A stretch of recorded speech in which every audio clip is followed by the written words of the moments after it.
India Legal presents Courts Roundup.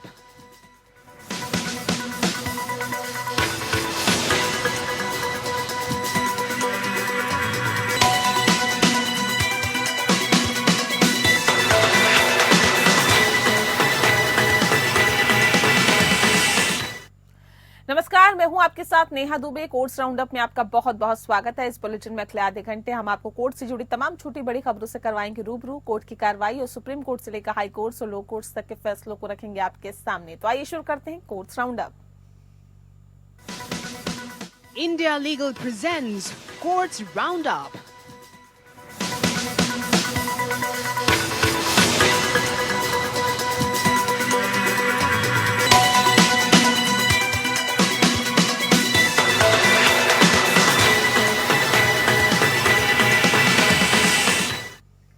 Places of worship act 1991 की वैधानिकता को चुनौती देने वाली याचिकाओं पर सुनवाई से पहले सीजेआई जस्टिस संजीव खन्ना की अध्यक्षता वाली 3 जजों की बेंच ने सॉलिसिटर जनरल तुषार मेहता केंद्र सरकार की तरफ से कहा कि वो हलफनामा दाखिल करेंगे। इसके बाद सीजेआई ने केंद्र सरकार को कहा है कि आप जवाब दाखिल कर सभी पक्षों को अपनी कॉपी देंगे। सीजेआई ने स्पष्ट किया कि अब कोई दूसरा सूट नहीं दाखिल होगा।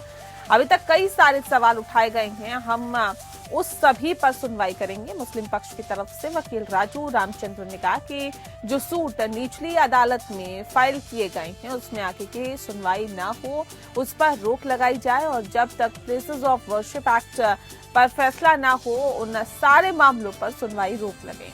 बता दें कि कोर्ट को बताया गया है कि अलग अलग अदालतों में कुल लगभग 18 सूट दाखिल किए गए हैं। वहीं एसजी ने इसका विरोध किया और कहा कि कोई भी प्राइवेट पार्टी सूट पर रोक लगाने की मांग कैसे कर सकती है। सीजेआई ने कहा कि 2 सूट पहले की सुप्रीम कोर्ट में लंबित है। मथुरा और ज्ञानवापी मामला हमारे पास लंबित है। सीजेआई ने कहा कि नए सूट दाखिल करने को लेकर हम आदेश जारी करेंगे।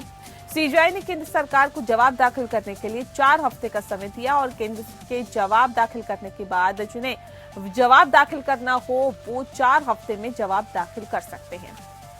सीजेआई ने कहा कि हम केंद्र सरकार का इस मामले में पक्ष जानना चाहते हैं और हम केंद्र के जवाब के बिना फैसला नहीं कर पाएंगे। जस्टिस के विश्वनाथन ने केंद्र और अन्य पक्षों के से कहा है कि सुप्रीम कोर्ट ने अयोध्या मामले में 5 जजों की बेंच ने कुछ सिद्धांत तय किए हैं। सवाल ये है कि क्या जब सुप्रीम कोर्ट मामले की सुनवाई कर रहा है तो कोई सिविल कोर्ट उनके जैसे इसे सुनवाई करते रहेंगे। सुप्रीम कोर्ट ने मामले में बड़ा दखल देते हुए सुप्रीम कोर्ट में अगली सुनवाई तक अदालत को अंतरिम या फाइनल आदेश जारी नहीं करेगी और साथ ही साथ यहां तक कि सर्वे के आदेश भी नहीं देंगे। हालांकि लंबित मामले में सुनवाई जारी रहेगी और वहीं कोर्ट ने मुस्लिम पक्ष की उस मांग को ठुकरा दिया जिसमें मांग करते हुए कहा गया था कि देश की अलग अलग अदालतों में जो मामले चल रहे हैं उनकी सुनवाई पर रोक लगाई जाए।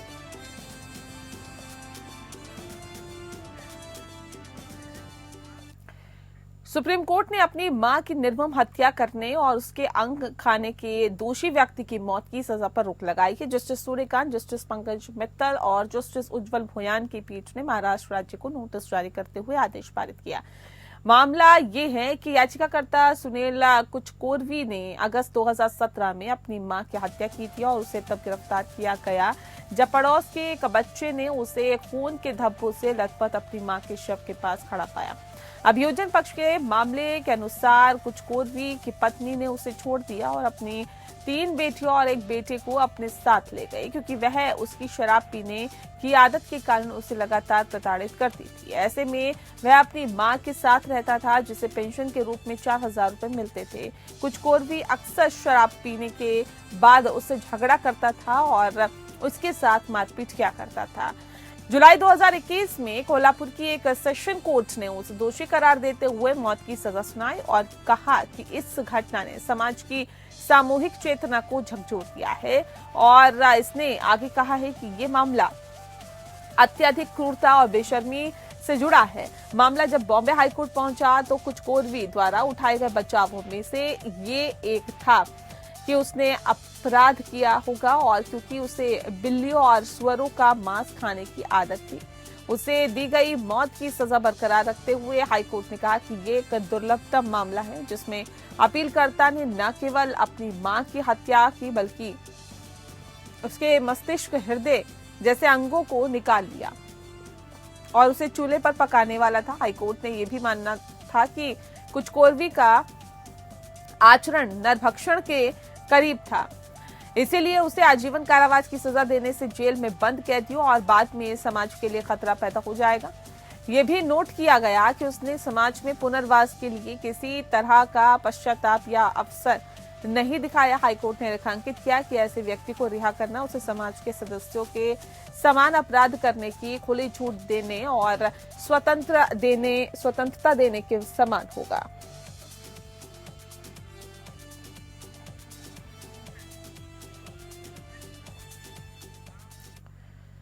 ई कॉमर्स दिग्गज अमेजन और फ्लिपकार्ट के खिलाफ जांच को चुनौती देने वाली रिट याचिकाओं को ट्रांसफर करने की मांग करने वाली भारतीय प्रतिस्पर्धा आयोग की याचिका जब आपको बता दें कि सुप्रीम कोर्ट ने जल्द ही विचार इस पे करेगा और अटॉर्नी जनरल आर वेंकटरमणि ने सीजेआई संजीव खन्ना की पीठ के समक्ष 17 दिसंबर से पहली ट्रांसफर याचिकाओं पर सुनवाई करने का उल्लेख किया, क्योंकि तब कर्नाटक हाईकोर्ट अमेजन और उसके विक्रेताओं द्वारा दायर याचिकाओं पर सुनवाई करेगा। सीजेआई ने कहा कि उन्होंने मामले को पहले ही सुनवाई के लिए सूचीबद्ध कर दिया। मैंने पहले ही मामले को चिन्हित कर लिया और कृपया सूची की जांच करें और हमने पहले ही ऐसा कर लिया है।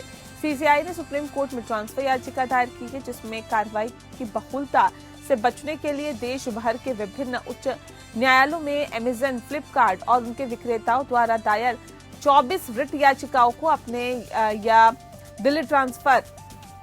दिल्ली हाईकोर्ट में ट्रांसफर करने की मांग की गई है। रिट याचिकाएं प्रतिस्पर्धा अधिनियम की धारा 26 उपधारा 1 के तहत सीसीआई के 2020 के आदेश से उपजी है, जिसमें महानिदेशक को अमेजन और फ्लिपकार्ट के खिलाफ आरोपों की जांच करने का निर्देश दिया गया।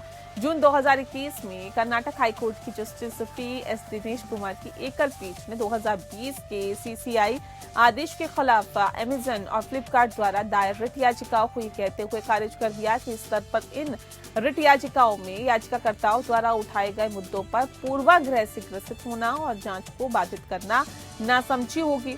इसके बाद अगस्त 2021 में सुप्रीम कोर्ट ने सीसीआई द्वारा आदेशित प्रारंभिक जांच को रोकने से इनकार कर दिया। सीसीआई की जांच को अमेजन, फ्लिपकार्ट और कुछ विक्रेताओं ने विभिन्न हाईकोर्ट में याचिका दायर करके चुनौती दी, जिन्हें अब समेकित और ट्रांसफर करने की मांग की जा रही है।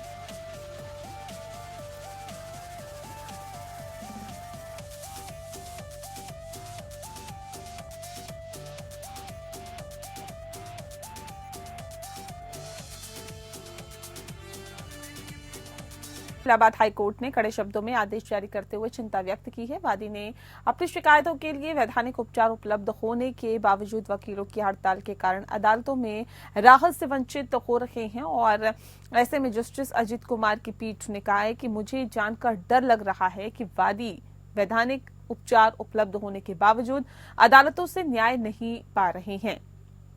उन्हें केवल इस कारण से इस न्यायालय में आवेदन करने के लिए मजबूर होना पड़ रहा है कि संबंधित जिले में वकीलों की हड़ताल है और एकल जज ने कहा है कि अगर वकील हड़ताल करते हैं तो भी न्यायिक अधिकारियों को अपना न्यायिक कार्य करना चाहिए। अगर वादी अपने मामलों पर बहस करना चाहते हैं तो जिला प्रशासन को जिला जज के परामर्श से उन्हें पुलिस सुरक्षा प्रदान करनी चाहिए। न्यायालय ने कहा कि हड़ताल पर बैठे वकीलों के लिए किसी भी को भी उपाय रहित नहीं बनाया जा सकता है। न्यायालय का यह भी मानना है कि कोई भी वकील न्यायिक अधिकारी को न्यायिक कार्य करने से नहीं रोक सकता है और न ही वकील किसी भी वादी को न्यायालय में प्रवेश करने से रोक सकते हैं।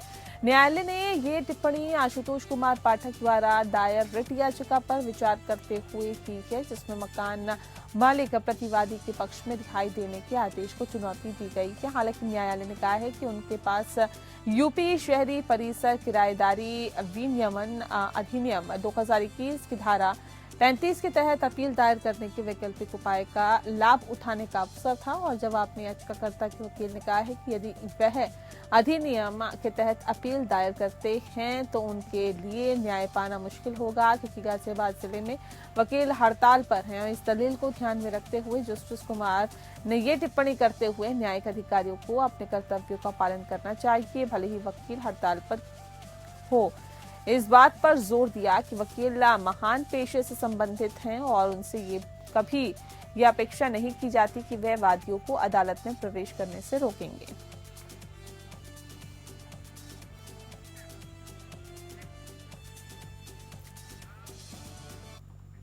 मध्य प्रदेश हाईकोर्ट की जबलपुर पीठ ने भोपाल में अब बंद हो चुकी यूनियन कार्बाइड फैक्ट्री साइट पर जहरीले कचरे को न हटाए जाने को दुखद स्थिति करार देते हुए अधिकारियों को साइट को तुरंत साफ करने और क्षेत्र से कचरे सामग्री के सुरक्षित निपटान के लिए सभी उपचारात्मक उपाय करने का निर्देश दिया है। बता दें आपको कि ऐसा करते हुए अदालत ने इस बात पर जोर दिया है कि अगर 4 सप्ताह के भीतर कचरे को निर्धारित स्थान पर नहीं भेजा जाता तो राज्य के मुख्य सचिव और भोपाल गैस त्रासदी राहत एवं पुनर्वास विभाग के प्रमुख सचिव व्यक्तिगत रूप से उपस्थित होकर बताएंगे कि विभिन्न अदालती आदेशों का पालन क्यों नहीं किया गया।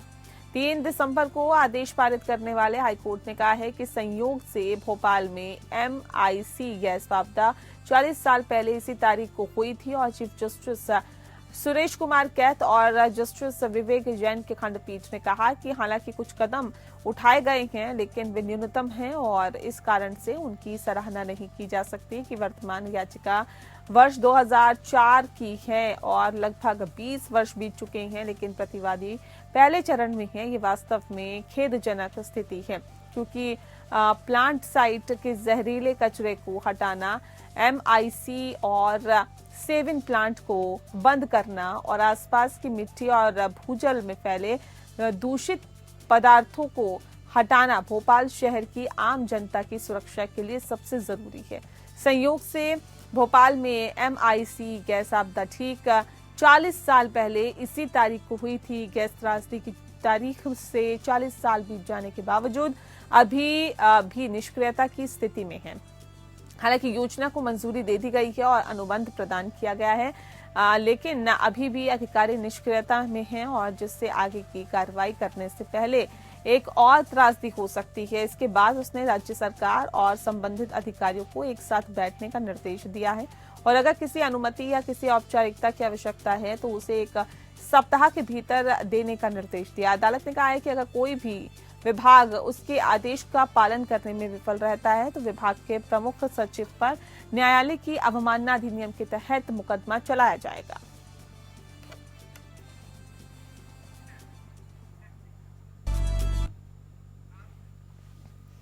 सुप्रीम कोर्ट ने 10 दिसंबर को सॉफ्टवेयर फ्रीडम लॉ सेंटर नामक रजिस्टर्ड सोसाइटी द्वारा दायर रिट याचिका पर सुनवाई की, जिसमें इंटरनेट शटडाउन को विनियमित करने की मांग की गई है। रिट याचिका के अनुसार आधिकारिक डेटा दर्शाता है कि 12 बार शटडाउन के कारण इंटरनेट सेवाएं पूरी तरह से बाधित रही, जो कि एक बड़ी आबादी के लिए 71 घंटों से अधिक समय के बराबर है, जिसका उद्देश्य परीक्षाओं में नकल को रोकना है, जो किसी विधायी आदेश पर आधारित नहीं है। बता दें आपको कि जिस तरह से ये पूरा मामला सामने आया और साथ ही साथ जब ये मामला 1 साल बाद जस्टिस विक्रम नाथ और जस्टिस PB वराले की पीठ के समक्ष आया तो याचिकाकर्ता की ओर से एडवोकेट वृंद ग्रोवर पेश हुए, जबकि केंद्र की एडवोकेट कनु अग्रवाल ने कुछ समय मांगा। क्योंकि सॉलिसिटर जनरल उपस्थित नहीं हो सके, ग्रोवर ने न्यायालय को संक्षेप में बताया कि मामला परीक्षाओं में नकल रोकने के लिए इंटरनेट शटडाउन से संबंधित है। उन्होंने कहा कि नकल रोकने के कई तरीके हैं, लेकिन इंटरनेट शटडाउन लगाया जाता है, जिसका अर्थ है कि डिजिटल इंडिया में अब पूरी आर्थिक गतिविधि इंटरनेट के माध्यम से होती है। उन्होंने कहा कि अनुराधा भसीन के फैसले में स्पष्ट रूप से बताया गया है कि किन क्षेत्रों में इंटरनेट को कानूनी रूप से लगाया जा सकता है। ग्रोवर ने दूरसंचार अधिनियम 2023 और दूरसंचार सेवाओं का अस्थायी निलंबन भी आपको बता दें कि नियम 2024 का भी उल्लेख किया है, जिसने अब भारतीय टेलीग्राफ अधिनियम 1885 की व्यवस्था को समाप्त कर दिया है। कहा कि भसीन के फैसले के साथ पढ़ा गया वैधानिक आदेश वह ढांचा होता है जिसके तहत इंटरनेट शटडाउन हो सकता है। दूसरी ओर अग्रवाल ने इस दलील का विरोध किया। उन्होंने कहा कि भसीन मामले में दिए गए फैसले में स्पष्ट रूप से मापदंड तय किए गए हैं। ये बताता है कि कानून क्या है और अब आदेश वैधानिक व्यवस्था के तहत पारित किए जाते हैं। भसीन खुद कहते हैं कि व्यक्तिगत रूप से आदेशों को हाई कोर्ट के समक्ष चुनौती दी जानी चाहिए और हमने मुख्य सचिवों को विशिष्ट पत्र जारी किए हैं। अनुराधा भसीन का एक निर्णय है जो कानून निर्धारित करता है, उस कानून का पालन करें और कृपया सुनिश्चित करें कि इसका उपयोग विधायी मापदंडों के बाहर नहीं किया जाए जो प्रदान किए गए हैं। और याचिकाकर्ता अग्रिम निर्णय की मांग कर रहे हैं। न्यायालय ने कोई आदेश पारित नहीं किया है और मामले को 29 जनवरी के लिए सूचीबद्ध किया है।